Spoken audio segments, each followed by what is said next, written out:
ओम शांति। पुस्तक पठन श्रीमद् भगवत गीता रहस्य।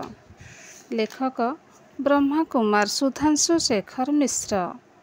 षष्ठ अध्याय अभ्यास बा ध्यान जोग।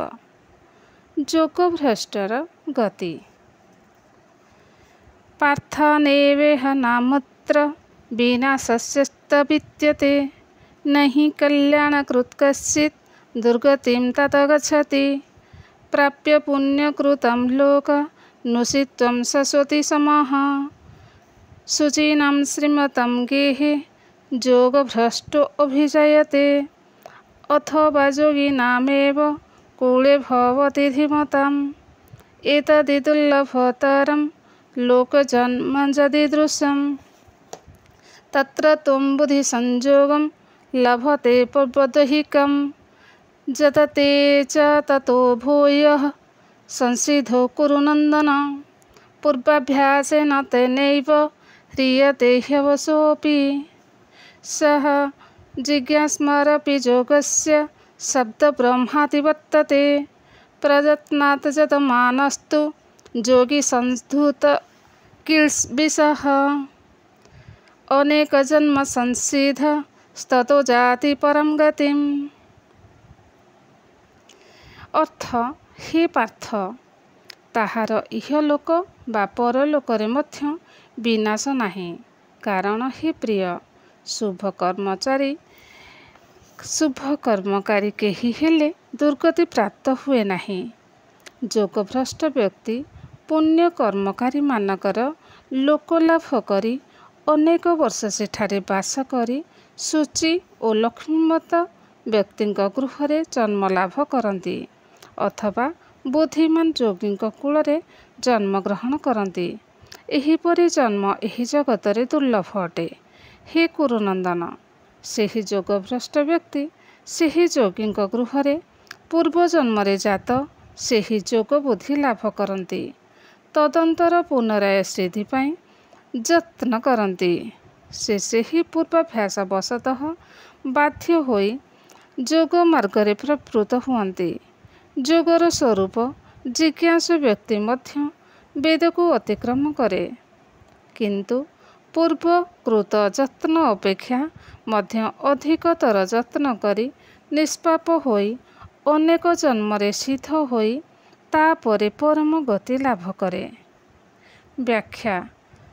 ଶ୍ରଦ୍ଧାପୂର୍ବକ ଯିଏ ଯୋଗ ମାର୍ଗ ଅବଲମ୍ବନ କରିଛନ୍ତି ତାଙ୍କର ବିନାଶ ନାହିଁ।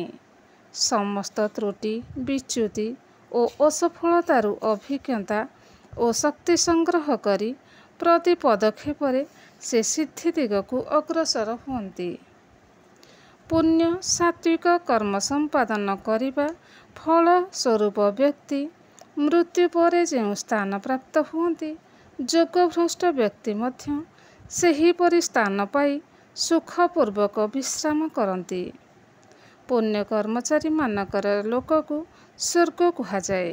ସାଧାରଣତଃ ଭୂପୃଷ୍ଠର ଊର୍ଦ୍ଧ୍ୱ ଭାଗରେ ସ୍ୱର୍ଗର ପରିକଳ୍ପନା କରାଯାଏ, କିନ୍ତୁ ଏହା ଯଥାର୍ଥ ମନେ ହୁଏ ନାହିଁ।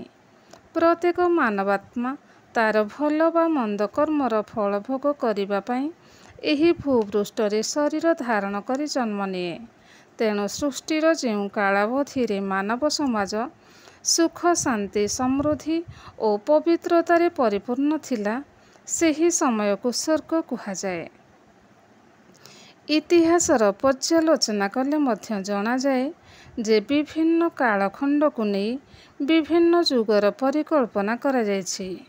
ସେହିପରି ଗୋଟିଏ କଳ୍ପକୁ ସାମାଜିକ, ରାଜନୈତିକ, ଆର୍ଥିକ ଓ ଆଧ୍ୟାତ୍ମିକ ଦୃଷ୍ଟିକୋଣରୁ ସମାନ ଚାରି ଭାଗରେ ବିଭକ୍ତ କରାଯାଇ ସତ୍ୟ, ତ୍ରେତା, ଦ୍ୱାପର ଓ କଳି ଏହିପରି ଚାରି ଯୁଗର ନାମକରଣ କରାଯାଇଛି।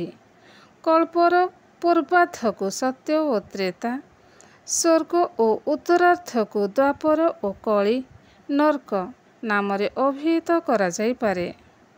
ଯୁଗଚକ୍ର ବୃତ୍ତାକାରରେ ଆବର୍ତ୍ତିତ ହେଉଥିବାରୁ କଳ୍ପର ପ୍ରଥମାର୍ଦ୍ଧ ଅଥବା ସ୍ୱର୍ଗକୁ ଉପରେ ଓ ଦ୍ୱିତୀୟାର୍ଦ୍ଧ ବା ନର୍କକୁ ନିମ୍ନ ଭାଗରେ ବୋଲି ବର୍ଣ୍ଣନା କରାଯାଏ।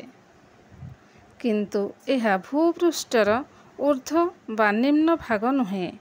ପରମାତ୍ମା କଳ୍ପର ଅନ୍ତିମ ସମୟରେ ଅବତରଣ କରି ସତ୍ୟ ସନାତନ ଧର୍ମର ପୁନଃ ପ୍ରତିଷ୍ଠା ପାଇଁ ଜ୍ଞାନ ଓ ଯୋଗର ଶିକ୍ଷା ଦିଅନ୍ତି।